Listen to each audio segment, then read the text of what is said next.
Connecting with our children is the most important thing we can do, even outside of the pandemic. Elisa Van Langeveld, founder of 10 Minutes Together, joining us now to find some ways of how to relieve some of that stress and be mindful. We say connecting with our children, but that seems overwhelming at times when life gets busy. And that's the thing. Everything is overwhelming right now. Everything.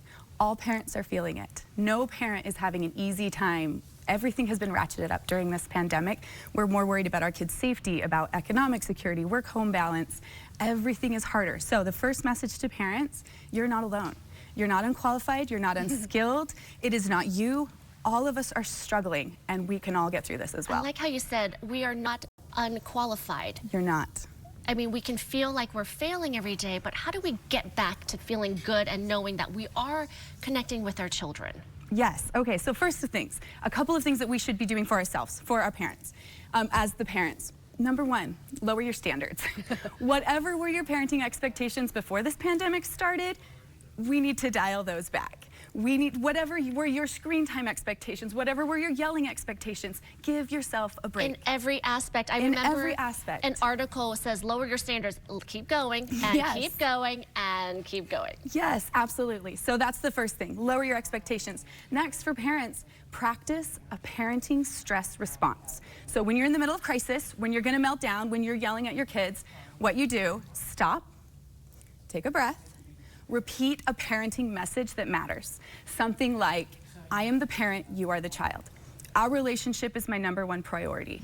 I am your secure base. Tell yourself one of those things.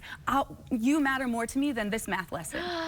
Tell yourself that message and then re-engage. And that re-engage might be talk again to your kids. It might be take a break. Lisa, walk away. I love that. And I've been told, don't try to match your children. How many times they get riled up, then you get riled up. But I like having those messages in the back of your mind, in your back pocket, and then when you need it, you have it. Yes, absolutely. So practice that parenting response.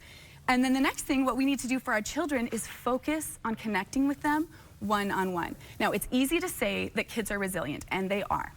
However, there are some risks in just assuming that we don't need to do anything additionally for our children right now. One of those risks is ignoring some preventative struggles. So do what you can to connect with your kids, and if you see them really struggling, if you see their mental health declining, if you see them struggling in school, don't wait to get help.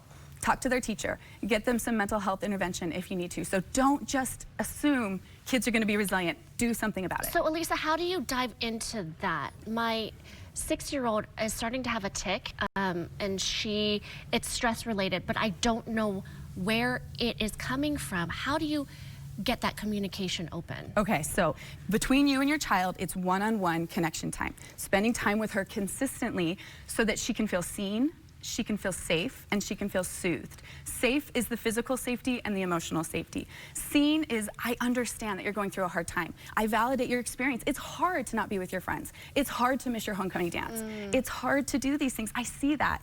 And then they feel soothed. We're gonna be okay. We're gonna get through this. Even as the 6-year-old, they get it. You can still talk to them and try to figure it out.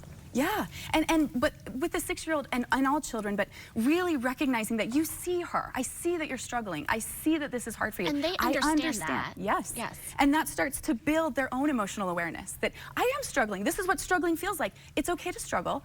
I can get through it. And I know my mom's always going to be there to help walk me through it. I think that's that support and comfort. Yeah. So I talk a lot in my my parenting programs about one-on-one connection time and why that's so important. As parents, we are a secure base for our children. And in the research, we talk about that in attachment theory, that we want to create this security for our children. And they seek us out when they are in times of uncertainty. And this is a time of uncertainty. So they're seeking us out to see how we respond. What do I do? Are these feelings okay? And so we provide that validation during these connection times, as well as the comfort that comes during connection times. Thank you for validating all the parents out there, and of course our families and children. There is a challenge out there. It's a free resource. Talk about that. So through my Instagram account, I run connection challenges where for 5 days I'll just do some parenting education and walk through how to do this and why this matters. But I also run longer parenting programs. They're all digital, so they're all socially distanced, but it walks through why this connection matters and how you really do it on a day-to-day basis. thanks for helping us all out. Call that number or connect on, what is that, Instagram? Instagram. And then we're, of course, going to have a link on our website, abc4.com/gtu. So